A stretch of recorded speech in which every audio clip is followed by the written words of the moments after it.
Bagian 4. Pintu kamar ibu terbuka dengan perlahan. Udara di dalamnya sangat dingin, seolah udara kuburan yang baru saja dibuka. Aku melangkah masuk dengan pandangan tertuju pada mereka.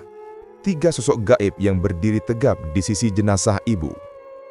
Yang pertama adalah seorang kakek berambut putih, mengenakan baju kurung hitam yang lusuh.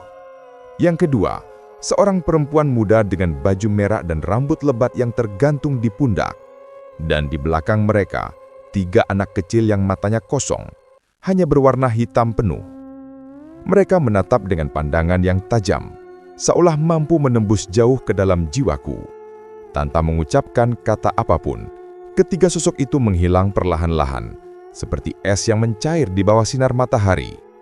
Sebelum hilang sepenuhnya, kakek itu mendekat sedikit dan berbisik dengan suara yang serak. "Kami akan kembali, Dimas. Kami akan menunggumu dimanapun engkau pergi." Suaranya tetap bergema di telingaku, meskipun mereka sudah hilang. Aku melihat ke belakang, dan di belakang Paman Pras berdiri di ambang pintu. Wajahnya pucat seperti kertas, matanya merah dan bengkak karena menangis. Aku melangkah mendekatiku, lalu memeluk dengan erat sampai aku sulit bernafas. Air matanya menetes ke bajuku. "Anakku yang perempuan sudah tiada," ucapnya dengan suara terseduh-seduh. "Ibumu sudah pergi. Sekarang, apalagi yang ada untukku? Sebentar lagi aku yang akan menyusulnya. Kutukan ini akan terus berlanjut, Dimas. Tidak ada yang bisa melarikan diri darinya." Aku menggenggam pundaknya dengan erat. "Jangan berkata seperti itu, Paman. Ini hanyalah kejadian aneh semata. Kita pasti bisa menemukan cara untuk mengakhirinya." Namun di dalam hati, aku juga tidak percaya pada kata-kataku sendiri. 14 hari kemudian, kata-kata Paman Pras terbukti benar. Mulai dari hari itu, Paman Pras berubah sepenuhnya. Dia sering mengalami sakit kepala parah sampai menangis, tidur tidak nyenyak dan selalu mimpi buruk. Kadang-kadang dia berdiri menyendiri di teras, berbicara sendiri sambil menatap ke udara kosong. Aku pernah mendengar dia berteriak, "Jangan datang ke sini. Aku tidak tahu apa yang kamu inginkan." Malam itu, aku terbangun karena suara teriakan yang keras dari kamar Paman Pras. Aku bangun dengan cepat, mengambil senter dari meja dan berlari ke kamarnya. "Jangan sentuh aku! Jangan sentuh aku!" teriak Paman Pras dari dalam. Aku membuka pintu dengan keras. Kamarnya sangat gelap. Aku menyalakan senter dan melihat Paman Pras bergoling-goling di tempat tidur.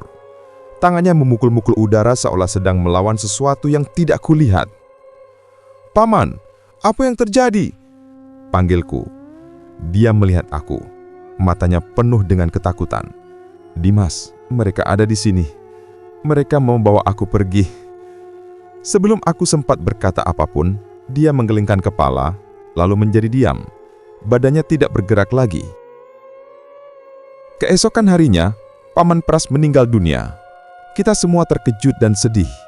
Saat kita membersihkan kamarnya, Paman Joko menemukan sesuatu di dalam lemari bawah. Dia menariknya keluar. Itu adalah roti yang hilang saat acara pengajian kematian ibu, dibungkus rapi dengan kain mori putih. Dan di bawah roti itu, ada selembar kertas dengan tulisan tangan Paman Pras yang bergoncang. "Lari, Dimas. Lari sejauh mungkin. Jangan biarkan mereka menemukanmu. Kutukan ini hanya akan berhenti jika engkau menghadapinya. Tapi aku takut engkau tidak kuat. Pergilah, Dimas. Pergi jauh." Aku menggenggam kertas itu sampai kedinginan meresap ke jari-jariku. Semua paman yang lain berkumpul di teras, membahas apa yang harus dilakukan. Mereka duduk berjajar dengan wajah suram dan penuh ketakutan. "Kutukan ini pasti disebabkan oleh bungkusan kain putih ini," kata Paman Joko yang paling tua di antara mereka. Dia memegang bungkusan roti itu dengan tangan yang gemetar. "Jika bungkusan ini hilang, kutukan juga akan hilang. Kita harus membuangnya ke tempat yang jauh sekali, jauh dari desa ini." "Kemana?" tanya Paman Adi. Suaranya masih tergetar. "Ke Sungai Bengawan Solo," jawab Paman Joko. "Tempatnya jauh, alirannya deras. Pasti dia akan tenggelam dan tidak akan pernah kembali." Tidak ada yang berani menentang. Malam itu, Kita semua pergi ke Sungai Bengawan Solo dengan sepeda motor. Aku membawa bungkusan itu di dalam ember sambil memikirkan kata-kata Paman Pras. Lari, Dimas. Lari sejauh mungkin. Tapi aku tidak bisa lari. Ini adalah keluargaku, dan kutukan ini menyentuh kita semua. Saat tiba di tepi sungai, kita membungkus bungkusan itu dengan batu-batu berat, agar tidak terbawa oleh arus. Paman Joko melempar ke tengah aliran dengan kekuatan penuh. Kita berdiri bersama-sama melihat bungkusan itu tenggelam perlahan-lahan sampai tidak terlihat lagi. Udara di tepi sungai dingin dan angin seolah-olah berbisik bahwa semua akan berakhir. Namun kita semua salah. Malam berikutnya, aku terbangun karena ada bisikan yang lemah di telingaku. Dimas, Dimas, kami menunggumu. Aku membuka mata. Kamar sangat gelap. Gelap sepenuhnya, hanya sedikit cahaya bulan yang masuk melalui jendela. Tapi aku bisa merasakan kehadiran mereka. Ada sesuatu di sekitar, sesuatu yang tidak wajar. Aku mendengar langkah-langkah yang lemah di lantai, seperti langkah anak kecil yang baru belajar berjalan. Lalu suara tangisan anak kecil yang menyakitkan telinga. Aku tahu, mereka sudah kembali. Aku bangun dengan cepat mengambil senter dari meja dan menyinari setiap sudut kamar. Tidak ada orang, tidak ada apa-apa. Tapi ketika aku menyinari dinding, aku melihatnya. Bayang-bayang yang berjalan perlahan. Bayangan kakek berambut putih, perempuan baju merah, dan 3 anak kecil. Mereka berdiri di belakangku, tapi bayangan mereka muncul di dinding. Lalu mereka berjalan menuju cermin yang ada di pojok kamar dan menatap aku melalui cermin itu. "Kamu tidak bisa lari, Dimas," bisik suara perempuan baju merah. Suaranya lemah tapi jelas. "Kamu milik kita. Kutukan ini adalah warisanmu. Kamu tidak bisa menghindarinya." Aku merasa dada sesak, napas terengah-engah, badan gemetar karena ketakutan. Tapi tiba-tiba ada suara lain di benakku. Suara ibu yang aku kenal, lembut dan penuh cinta. "Jangan takut, Dimas. Kamu tidak sendirian. Kamu punya kekuatan yang kamu tidak ketahui." Suara itu membuat aku sedikit tenang. Aku melihat cermin lagi. Bayangan mereka masih ada, tapi aku tidak lagi merasa begitu takut. Aku menyadari sesuatu yang penting. Kutukan ini tidak muncul jika mereka tidak mengetahui keberadaanku. Ia bermula di desa Majasto, di rumah Mbah Buyut yang sudah kosong dari lama. Semua cerita tentang dukun beranak yang menimbulkan kutukan itu, semuanya berawal dari sana. Jika ingin mengakhirinya, aku harus kembali ke sana. Aku harus menghadapi mereka langsung. Tidak ada lagi lari. Tidak ada lagi menghindari. Esok malamnya, aku menyiapkan diri. Aku mengambil baju olahraga yang kuat, sepatu kets yang masih baru dan senter yang baterainya penuh. Aku juga mengambil pisau lipat kecil dari laci meja. Tidak tahu apakah akan berguna, tapi setidaknya aku punya sesuatu untuk melindungi diri. Aku tahu perjalanan ini berbahaya. Mungkin aku tidak akan pernah kembali dari desa Majastu, tapi aku harus melakukannya. Aku harus menyelamatkan diri dari warisan yang telah menyerang keluargaku. Saat aku menaiki motor milik Maman Pras yang sudah dingin, indera pendengarku menangkap suara lain di benakku. Suara Mbah Buyut yang aku hanya dengar dari cerita. "Selamat jalan, Dimas. Semua bergantung padamu sekarang. Hanya kamu yang bisa mengakhirinya." Aku menyalakan motor. Bunyi mesinnya terdengar keras di pagi yang sepi. Aku melaju keluar dari rumah, menuju jalan yang menuju desa Majastu. Hutan di pinggir jalan seolah-olah berbisik-bisik padaku, seperti yang selalu mereka lakukan. Tapi kali ini suaranya tidak menakutkan.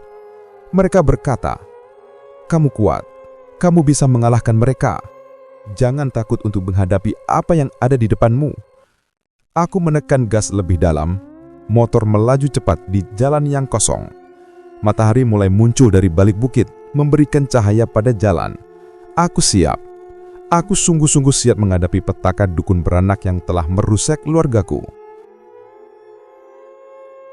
Aku menekan gas lebih dalam, motor melaju cepat di jalan yang kosong. Matahari mulai muncul dari balik bukit, memberikan cahaya pada jalan yang semula gelap. Aku siap. Aku sungguh-sungguh siap menghadapi petaka dukun beranak yang telah merusak hidup keluargaku. Tapi ketika aku memasuki hutan yang menuju desa Majasto, aku melihat sesuatu yang membuat hatiku berhenti sejenak. Di tengah jalan, ada sepasang sepatu anak kecil yang berwarna merah. Sepasang sepatu yang sama dengan sepatu yang dikenakan oleh salah satu anak kecil dalam bayangan itu. Dan di depan sepatu itu, ada jejak kaki yang kecil yang menuju ke dalam hutan, menjauh dari jalan yang kulalui.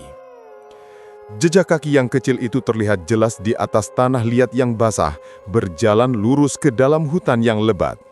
Sepatu anak kecil berwarna merah tetap berada di tengah jalan, seolah-olah ditinggalkan dengan sengaja untuk menarik perhatianku. Aku menghentikan motor. Bunyi mesinnya memudar sampai hanya terdengar bunyi serangga dan angin yang bergeser di antara daun pohon. Nafasku terengah-engah, tanganku gemetar ketika memegang gagang motor. Ini jebakan. Aku tahu itu. Tapi nafsu untuk mengetahui kebenaran membuatku tidak bisa berhenti. Aku turun dari motor, menutup mesin, dan mengambil senter dari tas ransel. Sinar senterku menyinari sepasang sepatu itu, kulitnya masih baru, tidak ada goresan atau kotoran, seolah-olah baru saja dikenakan. Aku membungkusnya dengan kain yang ada di tas ransel, lalu menyimpan di dalamnya. Mungkin itu akan berguna nanti. Kemudian aku mengikuti jejak kaki yang kecil itu, langkahku hati-hati di atas tanah yang licin. Hutan semakin lebat, pohon-pohon besar menutupi langit sehingga cahaya matahari sulit masuk. Udara menjadi lebih dingin dan bunyi serangga tiba-tiba berhenti. Semua terdengar sunyi, terlalu sunyi. Aku merasa seolah-olah ada yang mengawasi setiap langkahku, mata yang tidak terlihat yang menatap dari balik semak belukar. Jejak kaki itu terus berjalan lurus, tidak pernah menyimpang. Kadang-kadang aku melihat jejak lain, jejak kaki orang dewasa yang lebih besar, tapi tidak jelas. Seolah-olah seseorang mengikuti anak kecil itu, atau sebaliknya. Aku terus berjalan, waktu terasa berjalan cepat dan lambat sekaligus. Setelah berjam-jam berjalan, aku melihat cahaya di kejauhan, cahaya yang lemah, seolah-olah dari nyala lilin. Itu adalah rumah Mbah Buyut. Rumah itu berdiri sendirian di tengah hutan, dindingnya dari batu dan kayu yang sudah aus.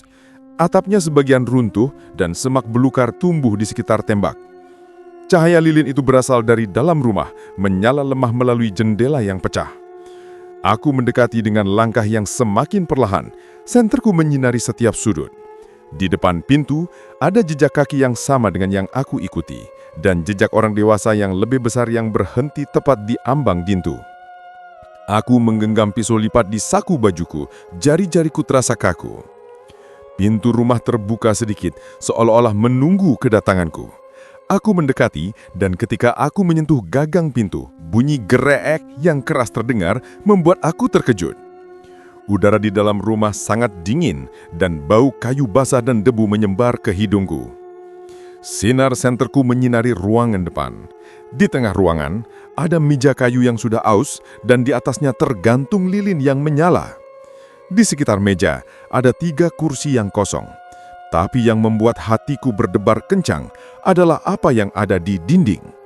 Lukisan tangan yang dicat dengan warna merah tua membentuk pola yang tidak dikenal.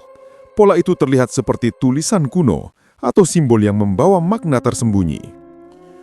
"Kamu akhirnya tiba, Dimas." Suara itu terdengar dari belakangku. Suara perempuan yang lemah tapi jelas. Suara yang aku kenal dari malam sebelumnya. Aku berbalik dengan cepat, senterku menyinari sudut ruangan. Di sana, berdiri perempuan baju merah, rambutnya lebat dan hitam, matanya kosong dan hitam. Di sampingnya, kakek berambut putih yang mengenakan baju kurung hitam. Dan di belakang mereka, 3 anak kecil yang berdiri berdampingan, mata mereka juga kosong. "Kamu mengikuti jejak kita," kata perempuan itu, tersenyum dengan bibir yang tipis. "Kita tahu kamu akan datang. Kamu tidak bisa menghindari warisanmu." Aku mundur sedikit, pisau lipatku masih tergenggam erat.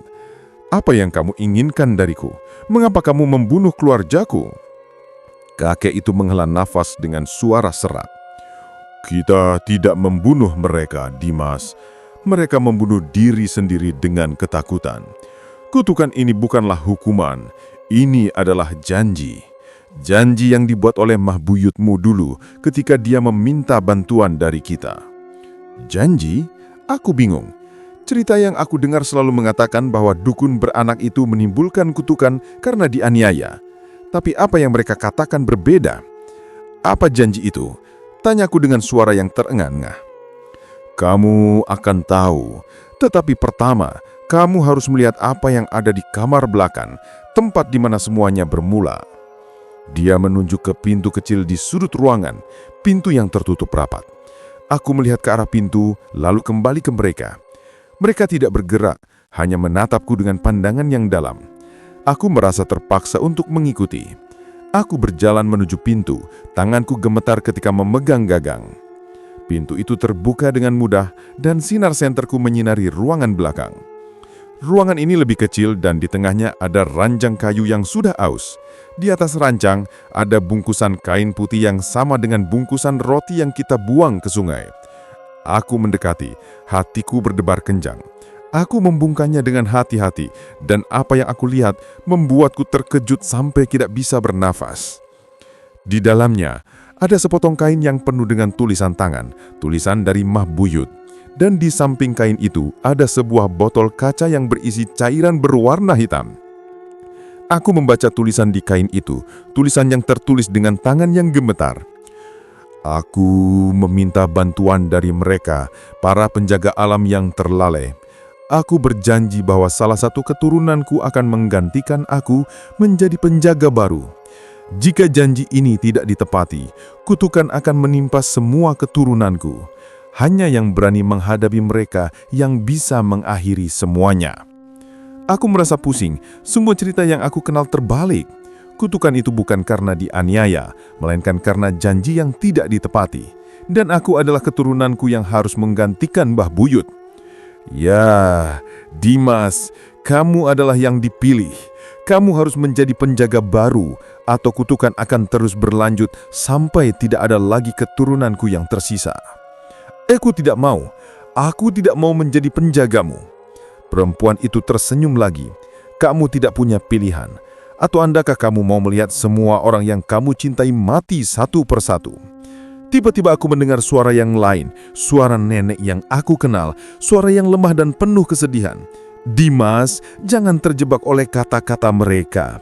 Aku melihat ke arah pintu dan melihat nenek berdiri di sana. Wajahnya pucat tapi matanya penuh dengan keberanian. Dia berjalan mendekatiku, membatasi jarak dengan para sosok gaib itu. Aku tahu semua ini, katanya menatap para sosok gaib itu dengan pandangan yang tegas. Aku menyembunyikannya darimu karena takut, tapi sekarang kamu harus tahu kebenaran yang sebenarnya. Kebenaran yang sebenarnya, apalagi yang tersembunyi? Nenek mendekatiku, menaruh tangannya di bahuku. Janji mahbuyut itu bukan hanya tentang menjadi penjaga. Dia juga menyembunyikan kekuatan yang bisa mengalahkan mereka. Kekuatan yang ada di dalam dirimu, Dimas. Kekuatan yang berasal dari cinta keluarga yang sesungguhnya. Saat dia berkata itu, cahaya terang muncul dari dalam diriku. Cahaya yang hangat dan menyinari seluruh ruangan. Para sosok gaib itu mundur, terkejut oleh cahaya itu. Aku merasa kekuatan baru mengalir di badanku, membuatku merasa kuat dan percaya diri. Tidak mungkin, teriak perempuan baju merah itu, matanya penuh dengan kemarahan. Tidak, kata nenek dengan tegas, kekuatan itu selalu ada, hanya menunggu untuk diaktifkan. Dan sekarang, waktunya sudah tiba. Aku mengambil botol kaca dari bungkusan kain putih, tanganku tidak lagi gemetar. Aku menatap para sosok gaib itu, rasa takutku hilang digantikan oleh keberanian. Jika ini perjuangan terakhir, maka mari kita akhiri sekarang. Saat aku berkata itu, aku melihat sesuatu di sudut ruangan, suatu cermin yang pecah, dan di cermin itu, aku melihat bayangan diriku yang berbeda, bayangan yang memiliki mata berwarna emas dan cahaya yang menyala di badannya. Dan di belakang bayangan itu, ada sosok lain, sosok mahbuyut yang tersenyum, seolah membimbingku. Tapi ketika aku ingin bergerak, perempuan baju merah itu melompat ke arahku dengan cepat. Dia menggenggam leherku dengan tangan yang dingin, membuatku sulit bernapas. Kamu tidak akan menang, Dimas, kamu milik kita. Aku menggenggam tangannya, mencoba melepaskannya. Sinar dari tubuhku semakin terang, membuat dia menjerit karena rasa sakit. Tapi tiba-tiba, salah satu anak kecil itu mendekati ranjang dan mengambil sepotong kain dari atasnya. Kain itu berwarna hitam dan ketika dia membukanya, ada tulisan yang membuatku terkejut. Tulisan itu mengatakan, "Kekuatanmu tidak akan berguna jika yang kamu cintai berada di tangan kita." Aku melihat ke arah nenek dan melihat satu lagi anak kecil berdiri di belakangnya. Tangan kecilnya menyentuh bahu nenek. Nenek terkejut, matanya penuh dengan ketakutan. "Dimas, hati-hati. Apakah aku harus melanjutkan melawan mereka dan membahayakan nenek?